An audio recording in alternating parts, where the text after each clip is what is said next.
This is Geek Gab with your hosts, John and me, Daddy Warpig. We are back. This is a special edition of Geek Gab because a special movie just came out on Thursday nights. And for those of you who are wise enough and intelligent enough to look at the title of the show, you know that we are going to be talking about Star Wars: The Last Jedi. We have with us today on the show two friends. We have not John Dacre and Kess, so we're going to let them both say hi and then just kick this off. Hello. Hello, everybody. Hey guys, welcome to the show. Darth Vader is Luke's father. Oh yeah, by the way, there's a good chance we'll be discussing spoilers sometime during this show, and I'm not necessarily going to highlight each one. The reason why we have several guests today is because, as you may hear, I have somewhat of a cold, and so I'm not going to be talking as much as I usually am, although I will be pitching in here and there. And there's one thing I want to say before we get into the movie itself, but I'm going to let Dornall say it. Is that we decided that we needed, even though we are on a break, we're on the holiday break, we weren't going to be doing any Geek Gab shows from now until from a couple weeks ago until the New Year's.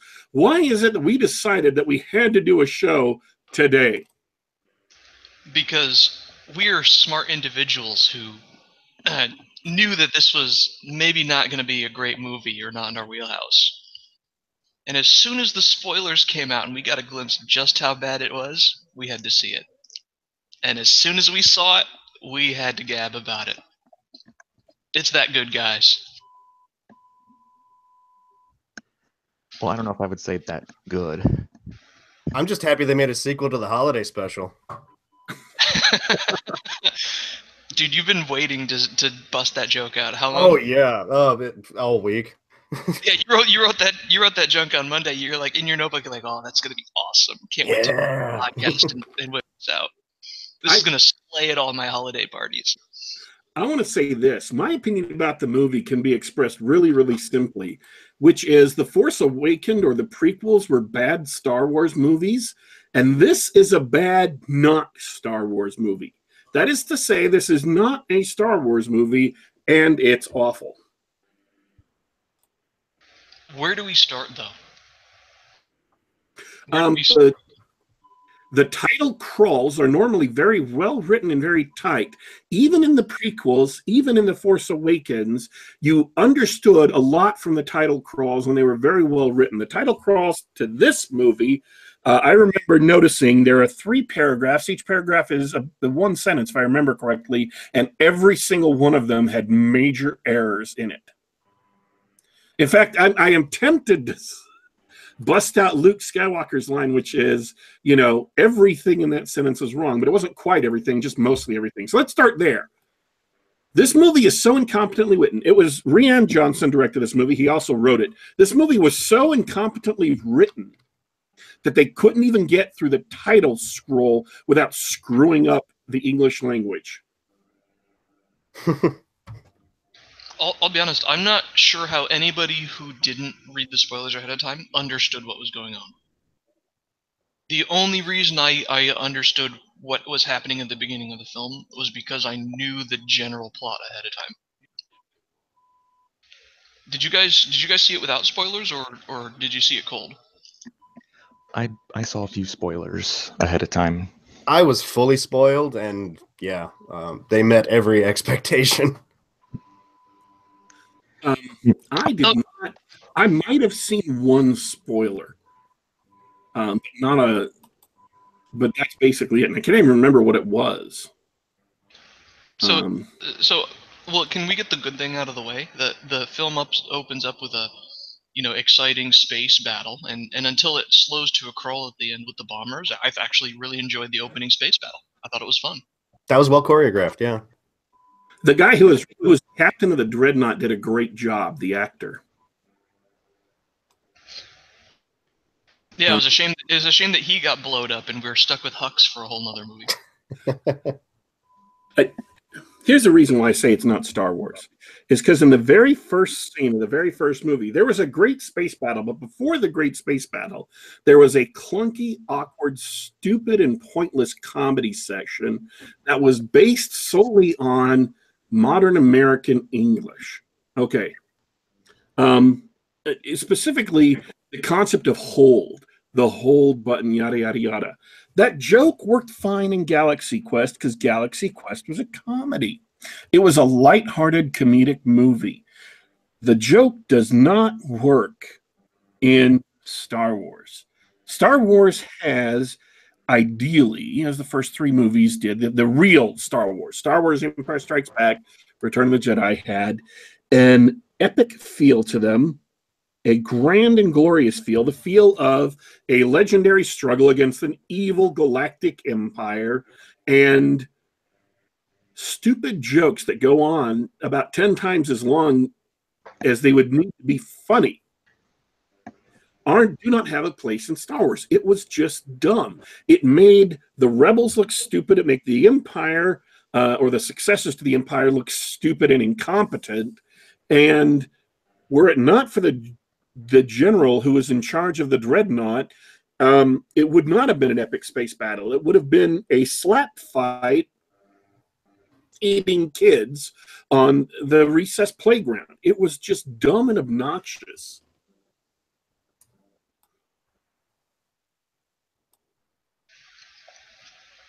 We're all reminiscing just how bad that scene was. It was obnoxious.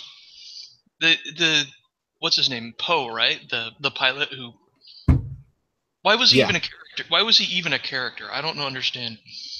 I don't understand the Force Awakens either. But he basically makes a prank call to the to the ship. Yeah, it's a Bart Simpson joke, is what it is. Where and General Hux turns into Mo the bartender. And you're right about like making these guys look incompetent, because it's they did the same thing in the Force Awakens where the Dark Lord, Sith Lord, is a incompetent bratty child, and the guy who's commanding, the military commander of the First Order is also kind of young, and they play it up. He's thoroughly embarrassed by this fighter pilot in front of his whole crew. And there's even a pecking order where Kylo Ren is constantly abusing him, even when he's trying to rein in Kylo's emotions and make smart, rational, tactical decisions. It's just the First Order is a farce. They're Illinois Nazis. Illinois Nazis from Blues Brothers, remember? Yeah. They're the Illinois Nazis from Blues Brothers. They're like just super try-hard, edgy, but there's like 5 of them. I mean, they're not as big as the old Empire was, and yet they have like twice as many resources for some reason. Yeah, speaking of poorly written, can you guys explain to me how in the span of a few weeks this tiny holdover of former Empire forces, former Imperial forces, took over most of the galaxy, by the time Rey was finished hanging out with Luke Skywalker on an island? Like, how does the timeline work on that? Space magic. Time dilation, right? Right. So literally months and years happened in the rest of the galaxy while Rey was milking alien udders. Yeah. I tell you what, guys. Some of the spoilers I read were fake, and some of them, much to my horror, were accurate.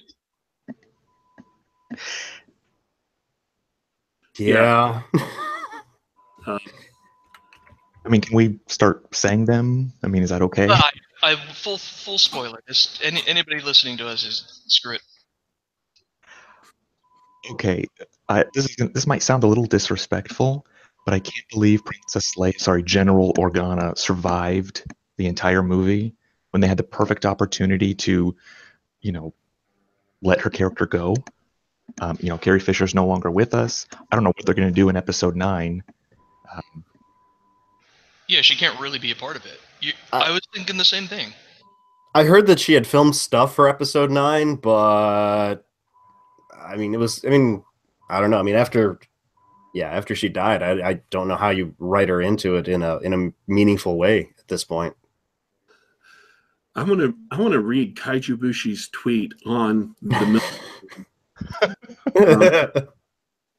This is what he said. My favorite part of The Last Jedi was when Luke milked a giant naked alien's boob testicles and drank it.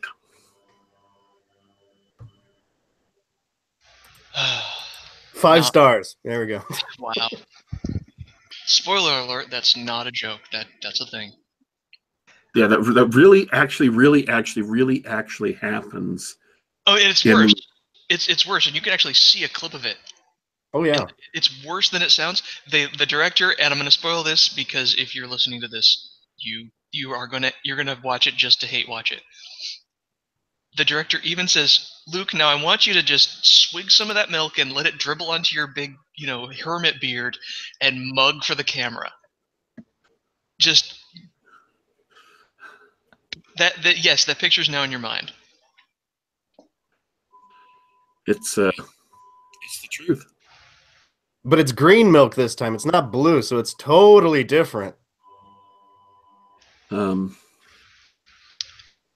Here's the thing. I have a lot of opinions about this, but most of my opinions are about the aftermath.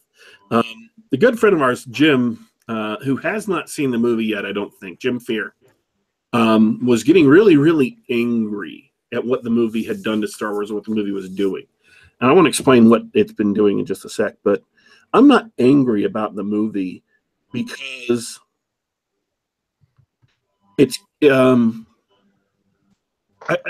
had to not put this on Twitter because it just sounded too melodramatic, but it's the absolute truth. The movie is the last straw for me. There's a point in time at which a degenerating relationship, when you have the last argument with that person, and it's over and done with, you're not even angry. You're just done. You're through. You're beyond anger. The relationship is over. It's dead, and you're walking away. That's it. You're not upset anymore. You're not angry anymore. You're just done. This movie pushed me past the done point with modern American culture, modern American pop culture, with Marvel Comics. And if we have time, there are a lot of similar things between the recent reign at Marvel Comics that's destroyed the company.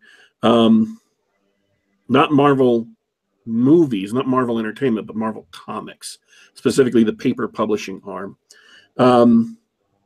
With Star Wars, with Star Trek, with pretty much everything that is mainstream pop culture, mainstream American pop culture, I'm done. I have no respect for it. I have no the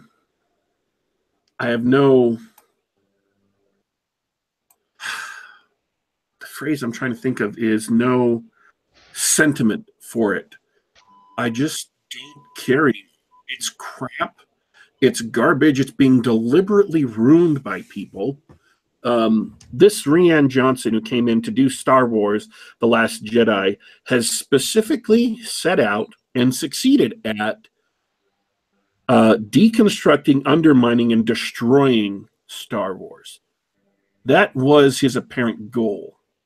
And I say that not, I impute it. I mean, everything he does in this movie, every scene, every character, what that character does, all of the themes, events, explanations, special effects, all of it is designed to piss all over Star Wars, to set it on fire and burn it to the ground, and not just the original trilogy, not just the prequels, but also the last movie.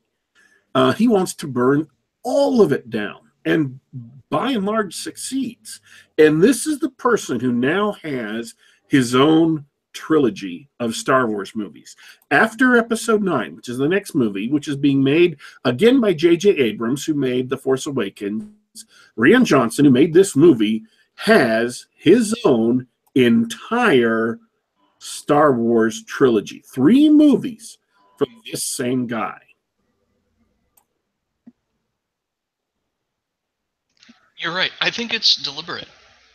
I think it's deliberate, but I had a slightly different perspective on maybe why or what he's doing. They're, and by they I mean Disney. What they've done is they've completely broken down Star Wars, and they're trying to create this shambling Star Wars like property for the next generation of suckers. I mean, moviegoers and children. The one thing that I kept thinking, as all the dumb stuff kept happening, even more so than the prequels, I was thinking, oh, they wrote this for kids. It's not, and not just in the sense that it's like a dumb kids movie, but it's sort of this. I mean, I don't want to say indoctrination, but it's, we've got the like diverse utopia of characters so that kids all over the world can see, yeah, that's someone that looks like me up there, and they've got, and I think because you're coming from the perspective of someone who loved and enjoyed pop culture and the original Star Wars, like most of us, that they destroyed it. Well, of course they did. Luke Skywalker in this film is not recognizably Luke Skywalker the character. It's Luke Skywalker, a different character played by Mark Hamill. But I don't think they were doing it to destroy what we love or something like that. I don't think they care about the original property, and B, they also don't care about that audience. They're trying to build something with that brand for the new audience. And what makes it hurt is that it's a bad film, it's a bad script, it's a bad product. And even though I think it seems to me it looks like it was written for children, no child should ever see this movie. It is all the themes and lessons and characters and events. You get pelted with typical Star Wars style violence and stuff like that, and it's not worth it, because the stuff that your kid is learning and seeing and enjoying, it's all garbage. It's all harmful. It's poison. That sounds pretty strong. But you're absolutely right. It is. It's just. It's gonna. Sorry, I'm trying to find the words here. Star Wars is dead. That's just the short version. This is just something else. I don't know what it is, but it's not Star Wars. I'm going to bring up from the chat, Banner of the Blue Boar. Welcome to the show, by the way. I've never seen your name in the chat. I'm glad you joined us. Points out one of the lines that's repeated in the movie: "Let the past die. Kill it if you have to." Right? That wasn't just Kylo Ren talking. That was Disney talking. Like, this is not just deliberately not your daddy's Star Wars. Like the prequels were obviously aimed towards kids. This is not your daddy's Star Wars. This movie is also, we kind of took your daddy's Star Wars out behind the shed and shot it. Sorry. And it's right there in the script. They just say it.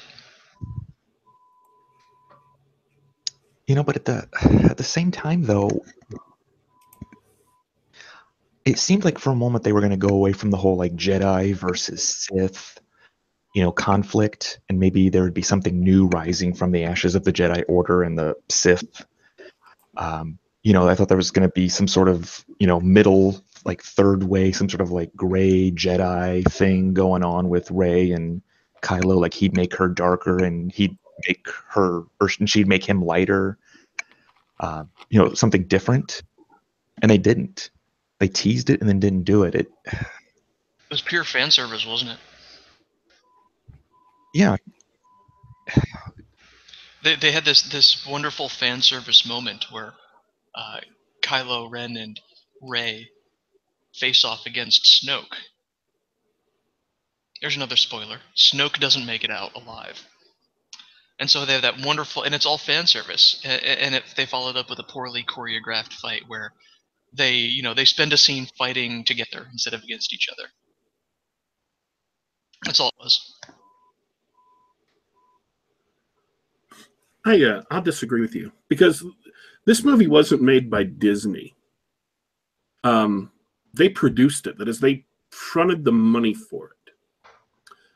But it was Kathleen Kennedy who hired the director, and Rian Johnson wrote the entire movie. There are no other credits on the script. He wrote the entire movie. He's the sole credited writer, and he directed it. So this movie is very much a personal movie of Rian Johnson's. It's a take that to everything that came before. And I want to analogize for a second, and I'm going to use a recent controversy with IDW. IDW is a comic books company. Generally speaking, they run licensed properties. That is, they buy the rights to, for example, Hasbro toys that have had long-running comic series since the 1980s, and then run modern sequels to them. And the one I'm thinking of is G.I. Joe.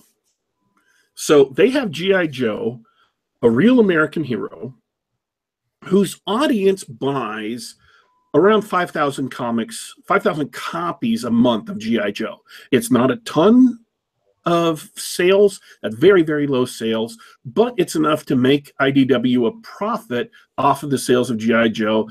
You've got a very fanatical base of people who love the comic because of the original writer, Larry Hama, who IDW brought back to make sequels to the Marvel G.I. Joe series from the 1980s. So they brought in this gentleman. So you got to remember, military comic, oriented towards military, people who enjoy action, people who enjoy military, people who think G.I. Joe is cool. And Larry Hama himself specifically loves Americana, baseball, and things like that, and also did a lot of research on military issues, so that even though these are based on toy lines, he did research into military issues to make them as factual as possible, as far as guns, the caliber of weapons, so on and so forth. Okay, so you can imagine what kind of audience that's going to draw, what kind of audience, what kind of things that audience would expect, what kind of things that audience would like. So IDW hires this guy named Aubrey Sitterson. And Aubrey Sitterson is an out and loud and avowed left-wing socialist. Proud socialist, claims the title. And Aubrey Sitterson says that he did a lot of things with the comics. First off, they got rid of or killed off a bunch of regular Joes like Storm Shadow and began replacing them with quote-unquote diverse characters. Then they made CoverGirl. CoverGirl is a character who goes way back to the beginning of G.I. Joe. She drove the tank with the multiple rocket launchers on it.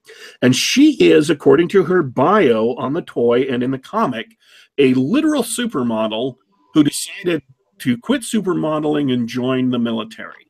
And so now she drives this tank in the G.I. Joes. They turned her from a supermodel into a chubby, very, very obese woman, an obese woman.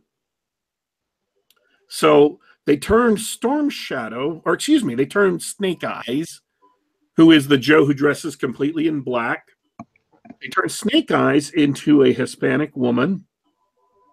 And they turned a minor backup character into this massively obese woman, far bigger even than CoverGirl, and CoverGirl isn't thin. The new CoverGirl isn't. So they went through G.I. Joe, got rid of a bunch of characters, and systematically replaced undiverse characters with these new people and turned the Joes into a joke. The G.I. Joes are now people who couldn't do 35 push-ups in training. They couldn't do it, all of them. That's the Joes. They're losers. You may wonder why, in a company ostensibly devoted to selling comics, you would not only piss all over your past, but you would deliberately take people who are supposed to be an elite fighting force and make them losers. So it seems to me that Rian Johnson has done the same thing to Star Wars that Aubrey Sitterson did to G.I. Joe.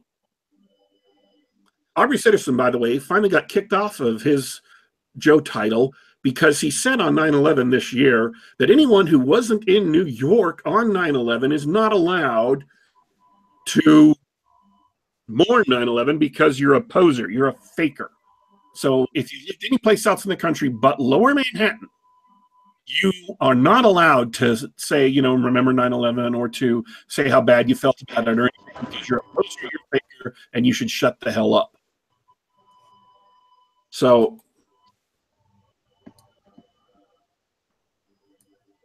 that kind of event is not unusual in that it also happened to Marvel Comics with a bunch of their characters where they went out of their way to make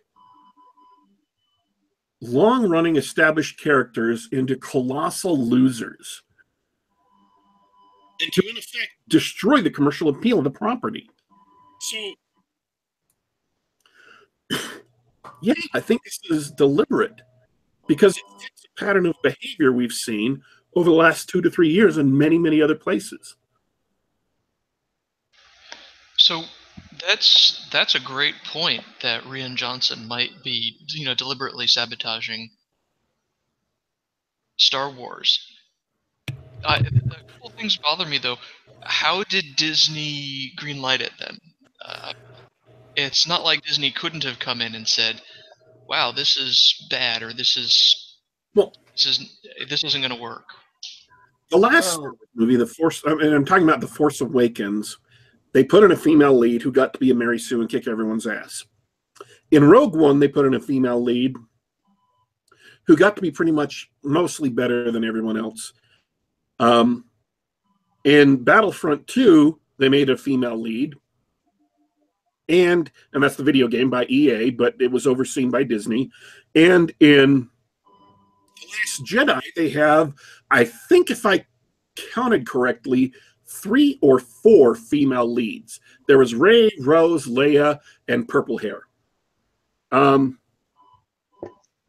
So with Kathleen Kennedy in charge and diversity being the watchword, they sold it to Disney because, look, they said, we're being divorced. We've got many, many, many, quote, people of color, unquote. We've got women in all of the prominent roles in the movie. All of the men look like idiots. Every masculine impulse they have, every heroic impulse they have, every impulse towards nobility and self-sacrifice they have will be shown to be absolute garbage, will be absolute tosh, will be not only disastrous, but in fact result in the deaths of thousands of people. And the women, the strong women, will come in and save the day. That's how they sold it to. That's how he sold it to Kathleen Kennedy, and that's how she sold it to Disney. Because that's Disney's new mantra.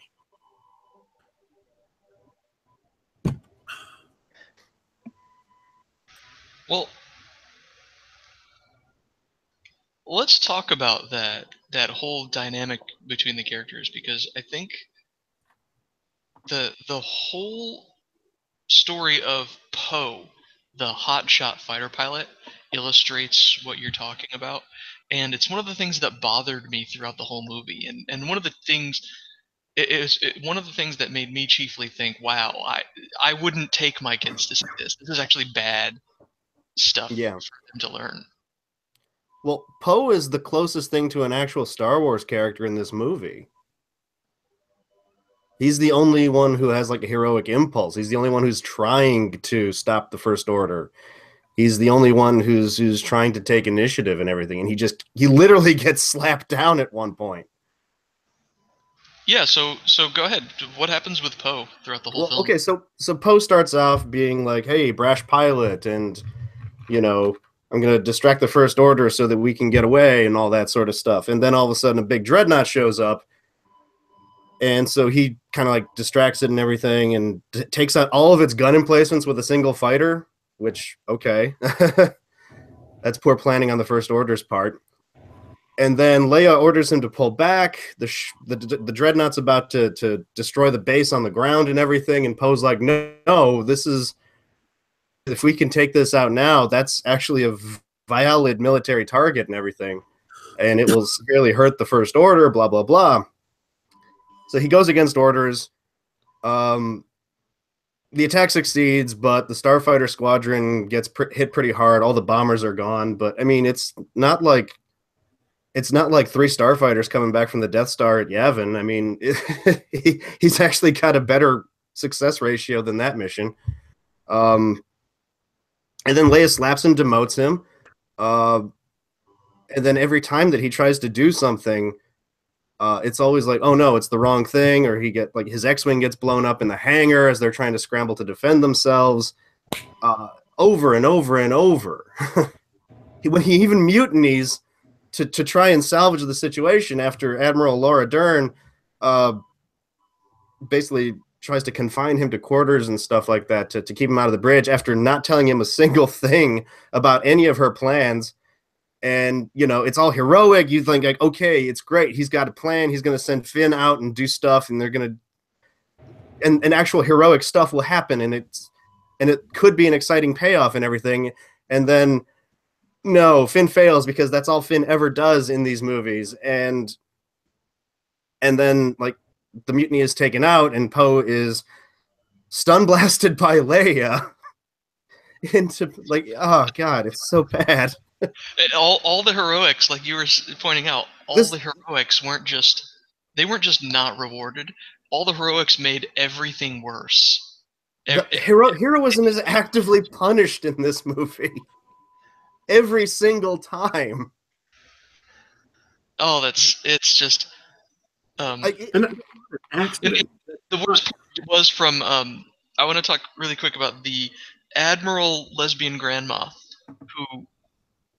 who he accused of being a traitor and he mutinied against, and he fails. The Rian Johnson fails script writing 101. The plot hole is as big as the moon. That's not a moon. That's a plot hole. Where all she had to do was just explain. Even just to him, like she'd have taken him aside, like, gone to the brig or something, and said, "Hey, actually, I know what you're trying to say, but we have a plan, and it's you didn't know about it, so I'm not going to execute you." Right. I mean, his mutiny was entirely justified. And the best part is that, like, they mutiny and counter mutiny each other, and right. they're like friends at the end. Like, they're cool. Oh yeah, I admire his initiative or something like that. So we're supposed to believe that Admiral lesbian grandma and Super Leia and Super Lady, Super Leia, who can't effectively communicate and can't keep a guy like Poe under control. Authority 101.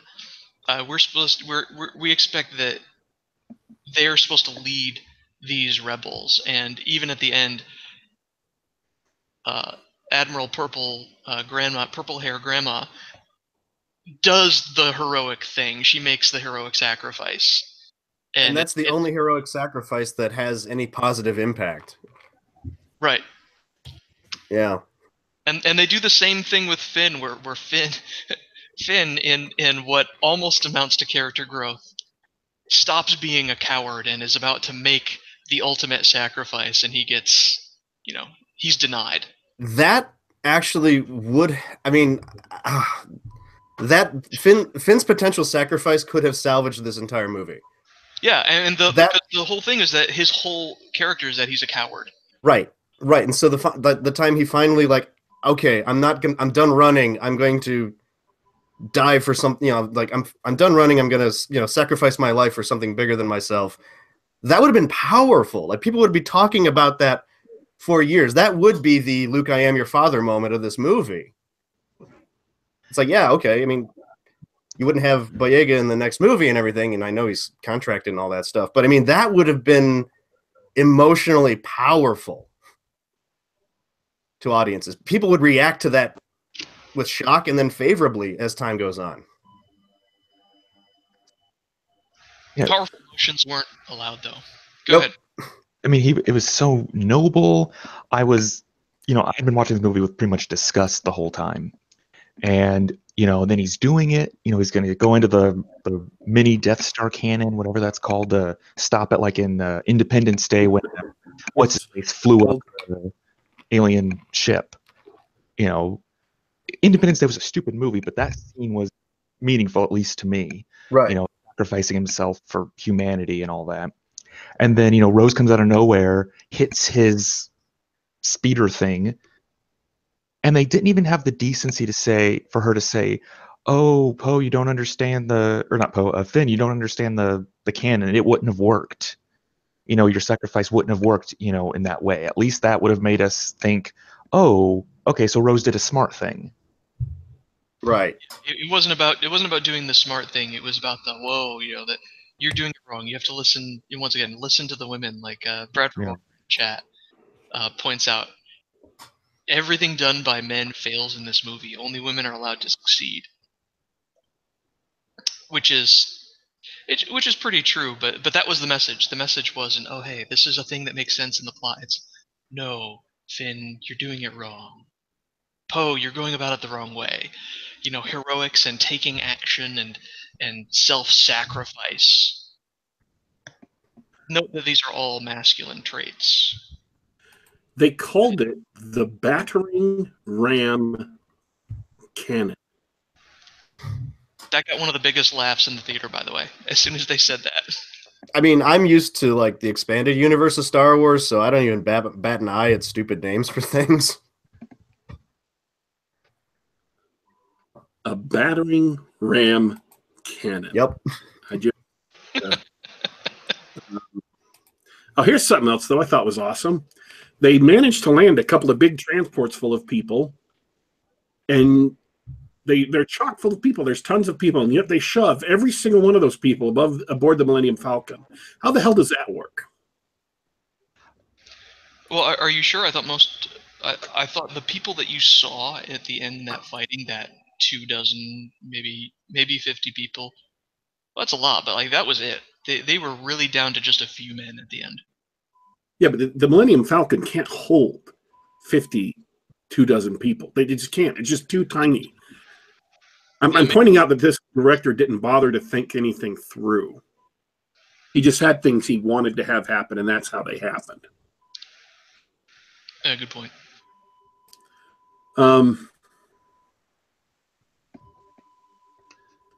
Let's see.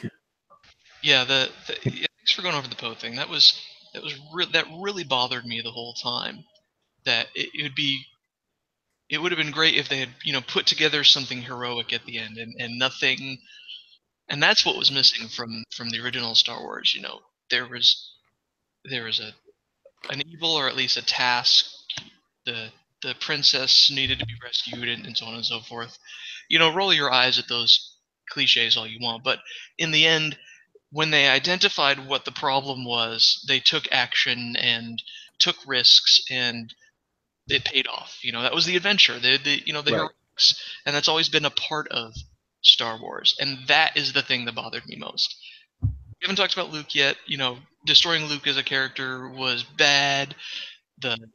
The poor writing itself, the fact that it was actually a bad script, all the dialogue, yeah, it was a bad film, but that's the one thing that really bothered me was not just removing the heroism from the movie, but actively shitting on older characters.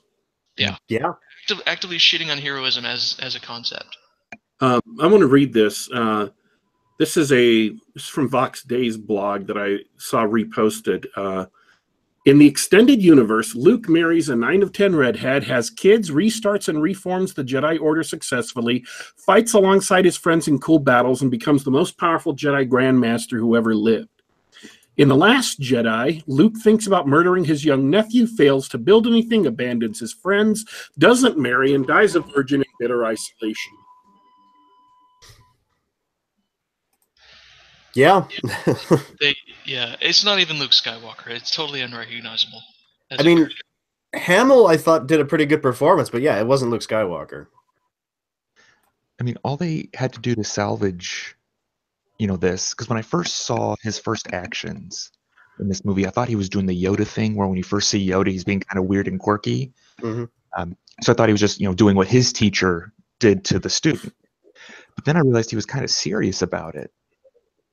And all they had to do to make this work, him being alone on that island after the failure of his Jedi temple, was, he went to this island to commune with the spirits of the Jedi or whatever for more training or something like that, instead of the whole mopey, I give up on life thing that they ended up doing.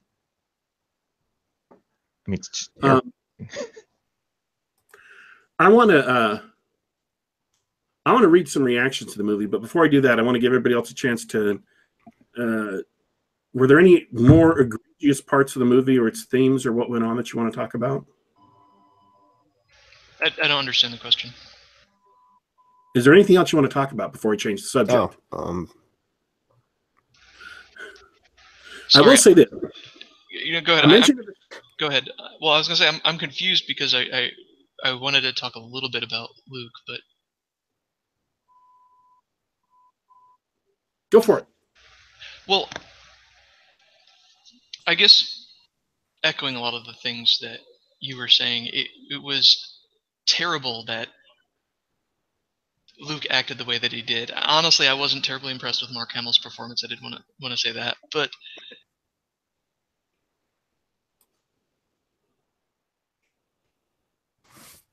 I guess you guys already said it better than me. It just wasn't the same character. It didn't make sense. It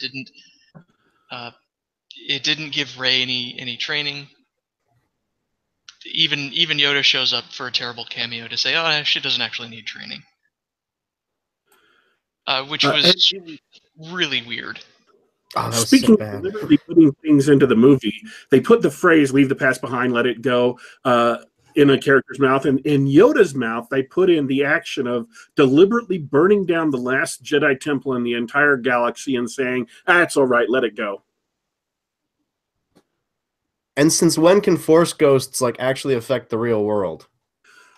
I will say this. I mentioned early in the show that this movie didn't just piss all over the old Star Wars legacy. It also pissed all over The Force Awakens, which it did. Because at the end of The Force Awakens, we have Rey go down to the planet. She has Luke's lightsaber that somehow got rescued from Bespin. I don't know how that worked, but it did. There was no explanation in this movie about how that happened. It was so she takes it and gives the lightsaber to Luke. Luke takes the lightsaber and tosses it over his shoulder and walks away. So that epic conclusion to The Force Awakens is literally thrown in the trash within the very first time you see Rey in this movie. That's not all. Rey has been long speculated by many people to have been abandoned on Jakku, that maybe she's related to Luke or maybe she's related to Leia or whatever. And there's this big mystery about her parents that was set up in The Force Awakens. So we were looking for The Last Jedi to at least address that, with the hope, some people had the hope that if you addressed where Rey got all this Force power, her Mary Sue-ness could be explained away.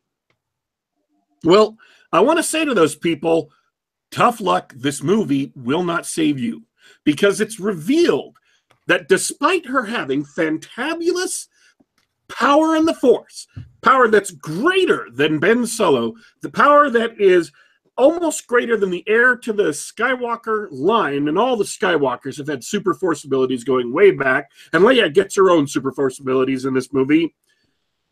It turns out that Rey's parents are drunkard junk collectors from Jakku who sold her away to pay their gambling debts and drinking and their bar tab. But can we trust the source that information came from? The movie, yes, the way the movie is shot says, yeah, that he knows what's going on. She saw his future, he saw her past. I mean, you can try to take that back in the next movie, but there was nothing about it that made it seem like that was false. She cries. She admits he's right. She's always known that her parents were nobodies. She's not anybody special. She was never anybody special. Which is funny, considering affinity with the Force is hereditary. At least partially hereditary, yeah. So the movie doesn't just go out of its way to shit on Star Wars. It goes out of its way to shit on The Force Awakens, that all of these plot threads that were built up from the last movie are either ignored, dropped, or deliberately thrown away, sometimes literally. CGI Yoda looked really, really bad, even for CGI. I mean, I'd gotten used to great-looking CGI characters like the apes from Planet of the Apes or Snoke himself. Yoda looked awful. I don't know what it is about CGI Yoda, but he always looks bad. I thought it was all bad, to be honest. I think Star Wars now has this style that they started with the prequels of green screen everywhere, and they've iterated and they've improved on the style, but it's still garbage. The sets were bad. Everything but the space battle at the beginning was hard to follow, nonsensical. So, again, I'm going to talk about some of the things I saw posted online, but before I change subjects a little bit, is there any other criticisms of the movie that people want to jump to? Yeah. What about the fact that Luke just dies? He force projects himself, whatever, okay, across the galaxy to wherever the hell that place is, Crate, I think. Confronts Kylo Ren, blah, blah, blah. It's like, oh, wow, great big moment. And then it turns out, no, he's force projecting himself from his little island. And then he stops, and then he just dies. That's it. He just dies. I mean, yeah, I don't know. Like poignant. Yes, it's stupid for the character. Yes, it's stupid, but it's also perfectly in line with the theme of this movie, which is screw you, screw your Star Wars, we're throwing it away and we're going on to our own thing. Yeah. That's the message of this movie, and that's just part of it. All right. I'm going to jump into some reactions to the movie. I've got some tweets here I want to read. And the tweets, in my mind, illuminate what is commonly going through a lot of people's minds. And I've seen this even in headlines. I don't have the headline in front of me. I wish I did, but it was basically Star Wars: The Last Jedi should be called Women Getting Shit Done. That was the headline on some opinion piece about the movie. I think it was on Vice, but it might have been on some. It was probably on some other site. So here's the first tweet. The Last Jedi is about a universe of women trying to turn a universe of boys into men. That so many fanboys hate this speaks volumes.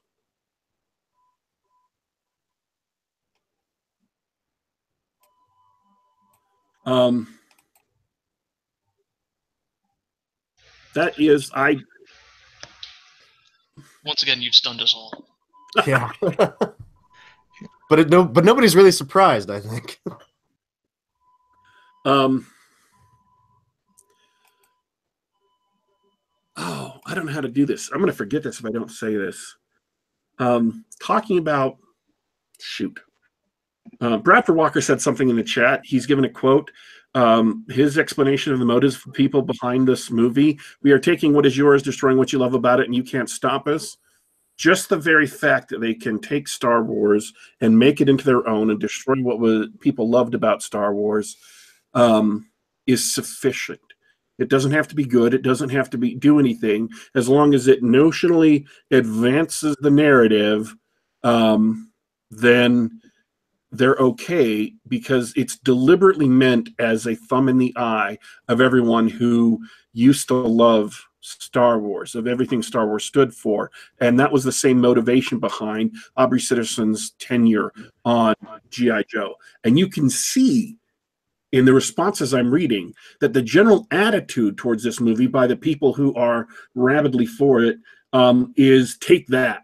They're getting something back. They're getting revenge on bad people who've done bad things. So let me read this next tweet. "No wonder the backlash against The Last Jedi didn't start until it opened in the country that elected Trump. It's politically woke, it shakes things up, it mocks and burns down old traditions. It's progressive and forward-looking. Women lead the way, and it backs love over hate." So this person is specifically applauding the fact that the movie mocks and burns down old traditions. Now, I suspect they mean old cultural traditions, but they also mean old Star Wars. So that's just incredible. Can you read that one again? I want to hear that one again. "No wonder the backlash against The Last Jedi didn't start until it opened in the country that elected Trump. It's politically woke, it shakes things up, it mocks and burns down old traditions, it's progressive and forward-looking. Women lead the way, and it backs love over hate." Wow. That's going to fly real well in flyover country. I suspect that the director of the movie shared similar sentiments. Yeah, but hey, what can I say? This person has no idea of heroism or its value, because in trying to send that love over hate message, it shits all over taking action and heroism. So this is the last one. It's the longest one, so you have to I'll have to apologize for it. There's a couple of paragraphs. I'm going to pause after each to give people a chance to react. And this first paragraph is a doozy. "The more I think about it, the more I see The Last Jedi as a carefully crafted, worthy goodbye to the old Star Wars and old fans like us. It's definitely not our generation's Star Wars. It lacks the pioneering spirit, the wild creativity of world building, animatronics, puppetry, and spaceship design, and the freshness of the discovery of the Force. But it has developed CGI, diversity, a world where minorities and females have an equal chance for adventure. A story where nobodies can beat royalty, where camera work, tight script, and good acting count in a Star Wars movie. They didn't in the prequels. Spoilers ahead. Princess Leia is never coming back. Darth Vader, Yoda, and the Skywalker clans are gone. Old Star Wars fans can take Mark Hamill's Luke Skywalker as an example. Gracefully bow out while knowing the future of Star Wars is in good hands."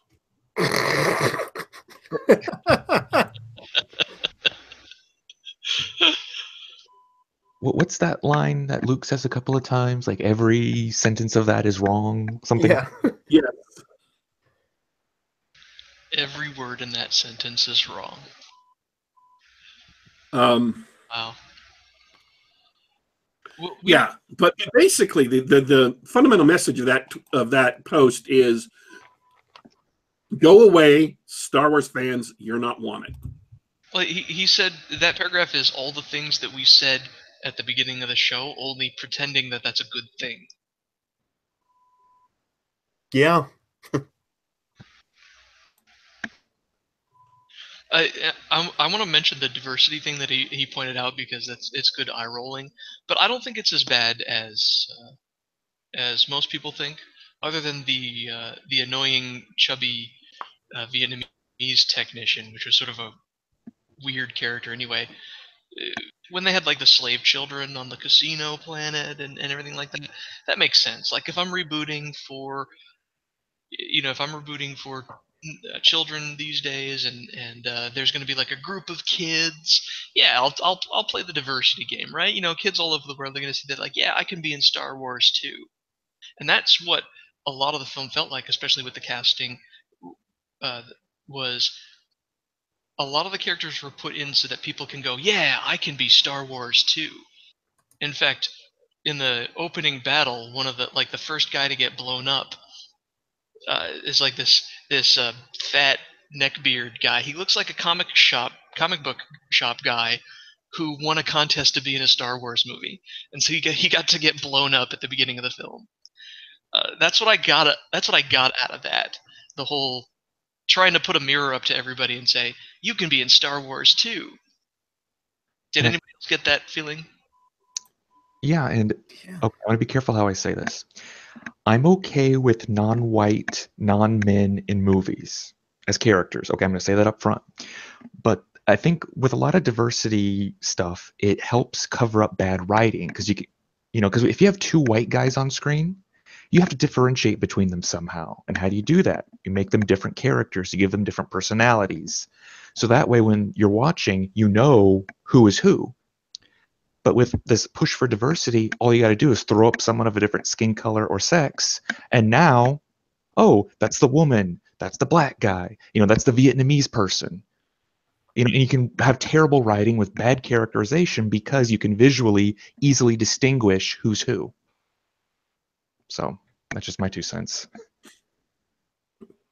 See, Rose, in my mind, she's the woman, the technician, the nobody, literally nobody. She's never been in the movie before. She's never been hinted at before. There's nothing in her personality, characterization, physical appearance, or actions that distinguish her from anybody else. She's literally a non-entity. She's a zero put into the movie just for diversity credit.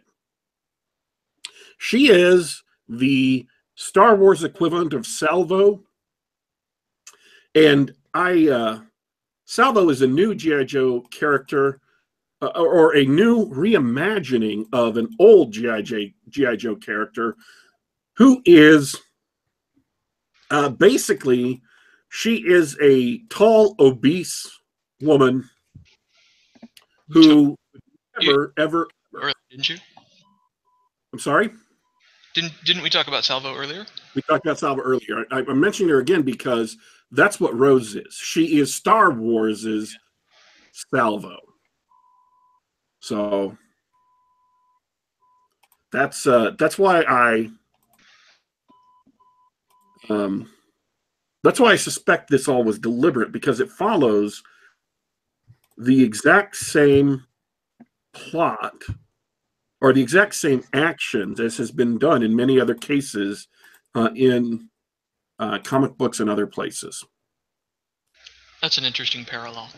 Honestly, like I said about the kids, it doesn't bother me too much, because you're supposed to be led to believe that there's basically the resistance is down to just a few people. So they're in sort of a take what you can get kind of mode, as opposed to G.I. Joe, which is we're recruiting the best and brightest to fight Cobra with lasers.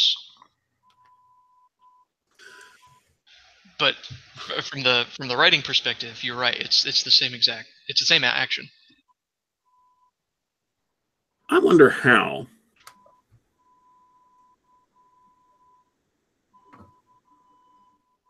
Nah, that's it. I mean, it is a good quibble, but it is just a quibble. It doesn't get to the core of things. How did the Republic lose? How did they lose the entire galaxy? No explanation. Staggering incompetence. In the length of time it took Rey to shake hands with Luke Skywalker. Yeah, the timing is like a week in between The Force Awakens and the beginning of this film. What happened? Or who knows, maybe it took her months to travel to the island. The First Order got they got kicked in the nuts. They got their super star destroyer destroyed, or whatever. Death Moon Part 2. They got their stuff pushed in. They got kicked and thrown to the ground in The Force Awakens. Yet they were able to overtake the Empire and take the galaxy again. It's awful, awful writing. Like, it's tough to explain just how bad like every plot point and every piece of dialogue is. And it's not even justified with it's a 2.5 hour movie, and a good 45 minutes of it is the B plot stuff with Finn and Rose and Poe, and none of that matters at all. There's no sense of scale to these movies. No. So you had some other paragraphs to read? No, that was it. That was his entire post. Oh, okay. Wow. I'm sick of the despoilers, the barbarians who have made their way inside the gates, destroying everything and serving up this garbage as if it were innately, obviously superior to what has gone before.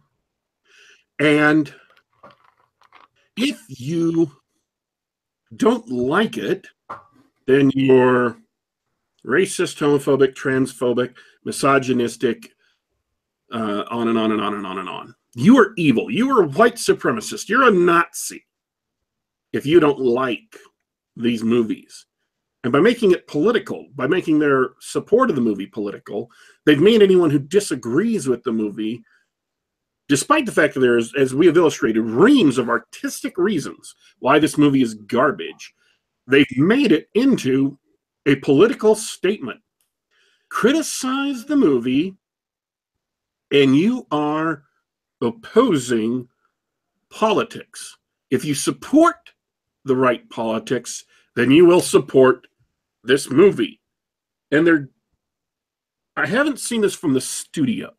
I haven't seen this from the director. It's primarily people on social media who are defending the movie. They are defending it on explicitly, and just in the quotes I've read. Oh, well, the country that elected Trump doesn't like this movie. Oh, well, men don't like this movie, yada, yada, yada. Your concerns don't matter. You don't matter. It's all politics anyway. This is a good movie because it's woke, because it's progressive, because it's whatever. It has, not John Dacre said at the beginning of the show, or at the beginning of his comments on this show, I watched this movie not with rage, but with disgust. I was disgusted by the deliberate undermining and mocking of all the characters from the last movie except Rey. That was the other way that this movie shit all over not just the original Star Wars, but also The Force Awakens, is it makes Poe and Finn into absolute incompetent losers, where everything both of those characters do is wrong. They've never done anything right in this entire movie. Everything they do is wrong. That's the third way I thought of that this movie shits all over The Force Awakens.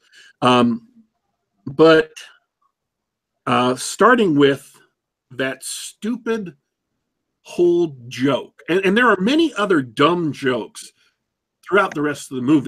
They tried to make it like half action, half comedy, but you can't sustain an epic feel of a struggle against evil by making half your movie dumb, pointless jokes that aren't funny. That weren't funny when other movies, better movies, made them first.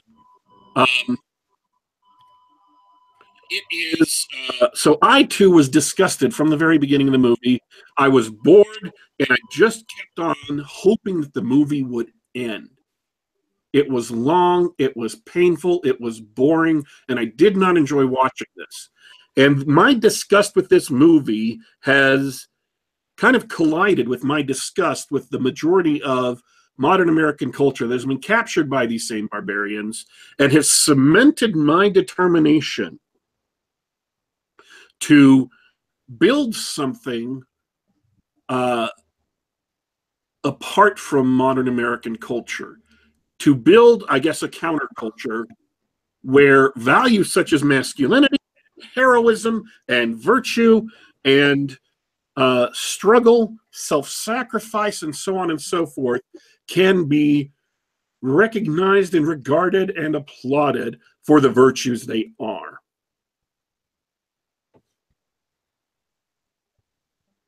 Well said. That's exactly what we need.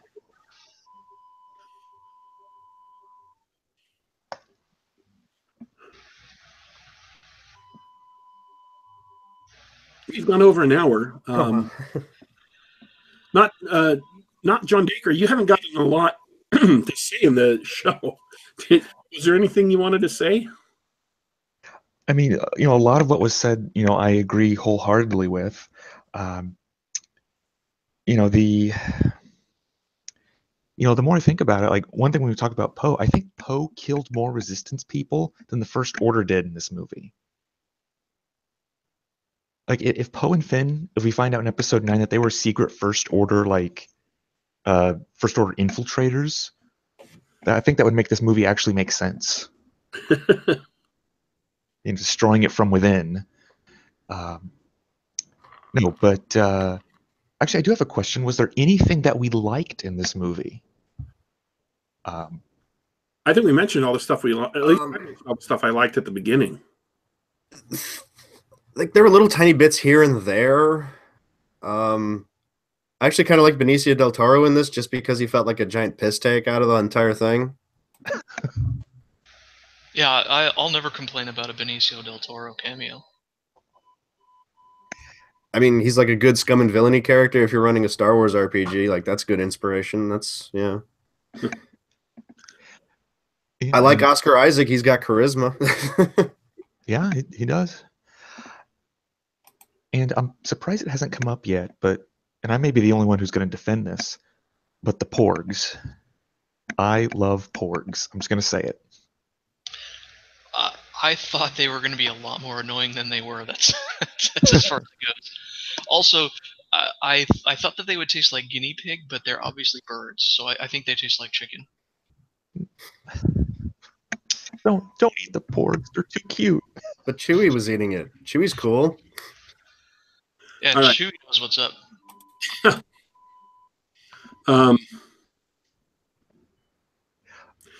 There are tiny things that weren't totally awful in the movie, but by and large, the movie was so fundamentally totally awful that it is irredeemable. The movie is irredeemable. I'm done. I'm through. I quit. I'm tired of putting up. I'm tired of putting up with a culture of hating culture, a culture of hating civilization, a culture of obsessive, self-satisfied people who are looking to be offended and looking to offend others so that they have the opportunity to be bloviating, outrageously self-righteous.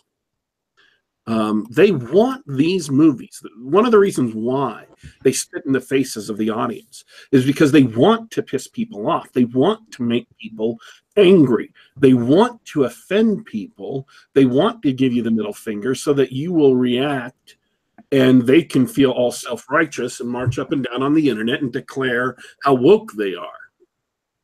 And again, the three reactions I read were that exact same thing. They were looking to be offended. They were eager to be offended. And by making a movie that spit in the faces of Star Wars fans, they get the chance to make people offended. Rian Johnson's going to have his own trilogy after the next one.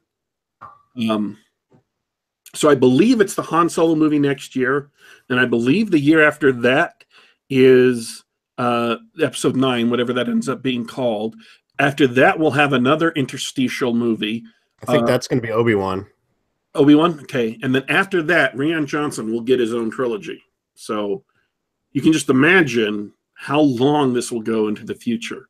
I got some closing remarks I want to make real quick, but I'll let everybody else get in final words before I take over. Okay, so I think my final thought is like I don't really see this playing well with families all that much because it's boring and kids are already not really buying any of the sequel trilogy toys from The Force Awakens. So yeah, I mean, I don't think the major fan base, you know, the normies, if you will, are really gonna stick around for too long.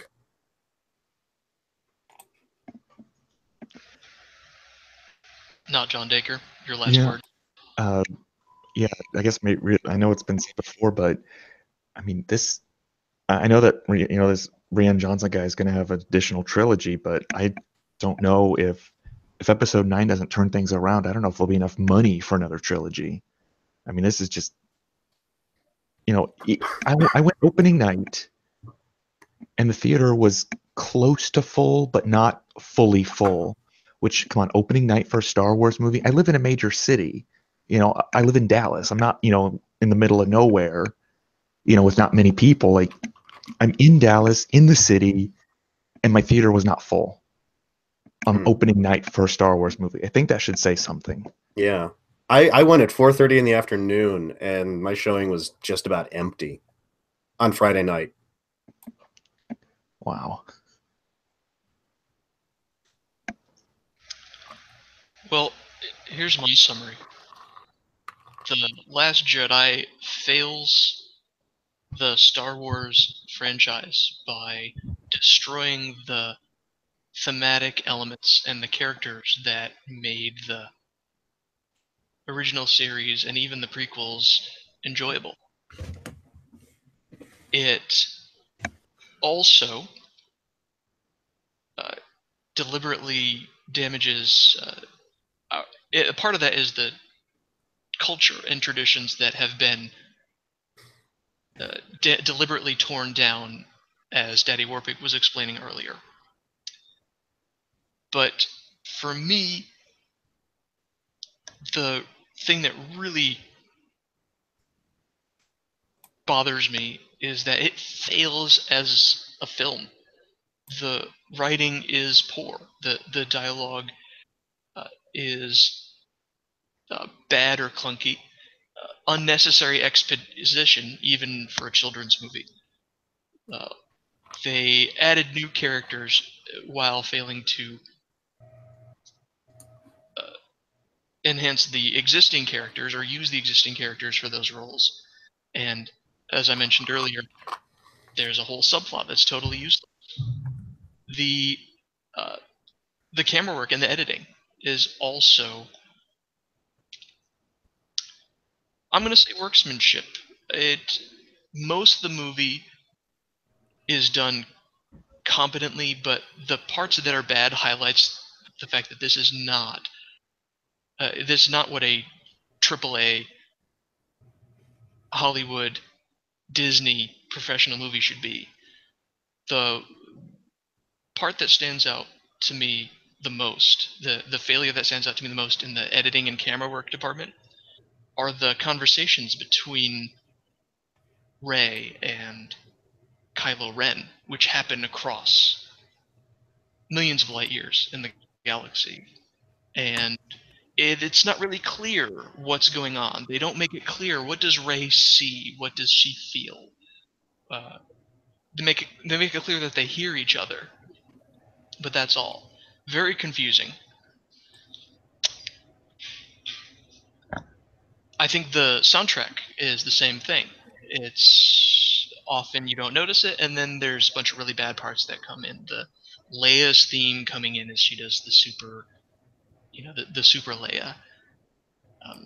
there were a couple of other moments. I think at the Casino City where the soundtrack comes in and it's overwhelming and it takes away from me trying to just enjoy and watch the film.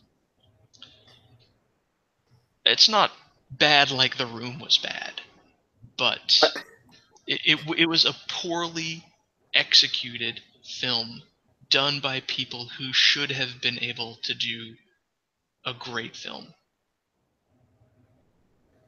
I'd rather watch The Room. Me too at this point. Leia, I'll be you're honest. tearing me apart. I wanted to see The Disaster Artist, but it wasn't. It isn't available in my area apparently, so I'm gonna have to see some other time. Okay, I want to say this. This is a headline, real headline. I did not make this up. NASA has confirmed it will show Star Wars: The Last Jedi in the International Space Station. My response to that online was, is this some kind of psychological test or something by NASA? I mean, are they deliberately trying to stress their astronauts to test their long distance, their capability of enduring privation and suffering so that they can, maybe to go to Mars or something? Are they deliberately trying to see how many people aboard the International Space Station they can get to suicide at the same time? That was pointed out to me by the Mixed GM over on Google Plus, that was actually the plot of MST3K, a space station where they showed bad movies deliberately to try to get the main character to kill himself. So this movie is so bad that it could get a spot on MST3K. The problem is it's not entertainingly bad. It's just painfully, deliberately spit in the face of Star Wars, spit in the face of Star Wars fans. Bad. This is just a bad movie. And I don't mean just low quality. The motivations, much like Ghostbusters 2016. Ghostbusters 2016 was made with obvious contempt for all the fans of the original Ghostbusters. Many of the choices they made in making the movie were made to deliberately piss off, to deliberately offend the original fans of the original Ghostbusters, and even the cameos of the original cast that showed up were meant to diminish the memory of far more interesting, far better characters. This was made, and the same thing holds for IDW's G.I. Joe. Exact same thing. This movie was made to deliberately, as a take that to fans of Star Wars.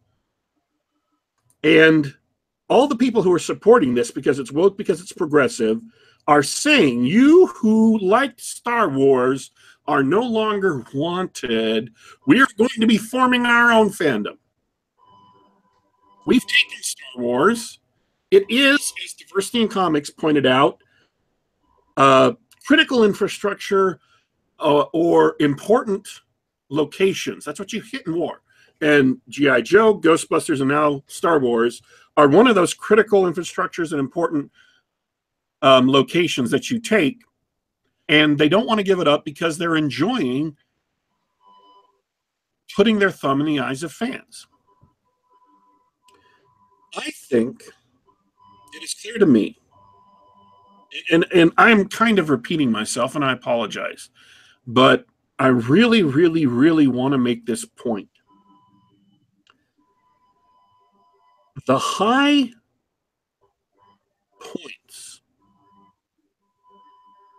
the commanding heights of our culture have been taken by people who despise that same culture. And I'm not just talking about so-called geek culture, although it's most obvious in geek culture. The Science Fiction and Fantasy Writers Association, taken over by the same people. Star Wars, Marvel Comics, on and on and on. All of the high ground in our culture, all of the prominent things with a long history with respect have been taken and are being misused to attack our culture. The only option I can see, the only alternative we have is, as Carlo in the chat points out, same thing's happening in Warhammer 40K, same thing is happening in Magic the Gathering, same thing is happening in the news media, same thing is happening in television shows, in mundane movies, same thing is happening in the RPG community, role-playing game community. Same thing is happening in video games. The only alternative is to make a truly alternative culture. And I don't mean that in the sense of alt-right. And I don't mean that in the sense of alternative music. I mean creating real alternatives, whether that's libertarian, whether that's conservative, whether that's Christian, whether that's Catholic, whether that's, American traditionalism, whatever your point of view is. If you differ from the beliefs of those who have taken the commanding heights, the high ground, you're not wanted, and they're going to do their best to make sure that you don't have a chance to influence the culture. It is time for those of us who care, for those of us who have different belief systems, for those of us who do not accept the deliberate debasement of heroism, the deliberate disparagement of courage, the deliberate marginalization of masculinity, of virtue.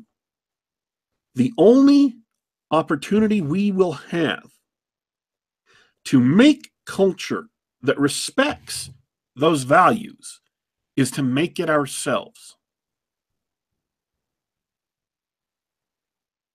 And this movie has cemented my disgust with what modern American culture has become, my disgust with the ideology and the group that is engaging in it, and my determination and the determination of other people that I know to continue to make an alternative to this totalitarian, anti-civilizational, anti-virtuous culture. I was done. I was just tired at the end of the movie. I wasn't angry. I wasn't frothing.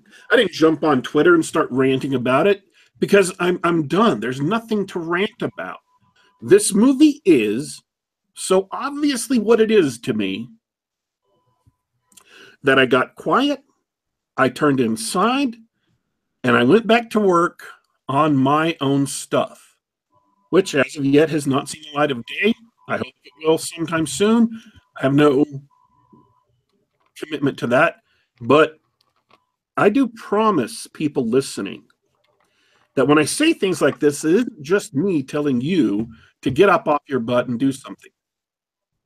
It is me saying that I am determined to do something on my own and that I really, really regret that I've not been able to reveal to people what that is or to show to people examples of it or the fruits of my effort. I have been working on my secret project for a very long time. It is taking up pretty much every waking moment that's not deliberately tasked with some other responsibility. So I want to reassure you that when I say don't worry about these people, go out and make your own culture, hone your skills, gather an audience, and make something great. When I say that, it is not because I'm trying to tell you to do something that I'm not doing. It's because I have made the same choice. I have made the same commitment, and that even if something isn't coming out of this, I am in the trenches every single day doing research, taking notes, developing things, and I am right down there in the trenches with you. I just haven't reached the point where I can release something yet. So all of the people who are involved in, for example, the subversive movement or the pulp revolution, or other groups who are trying to create an alternative to modern American culture. I applaud you. I champion you. I support you whenever I can, even financially.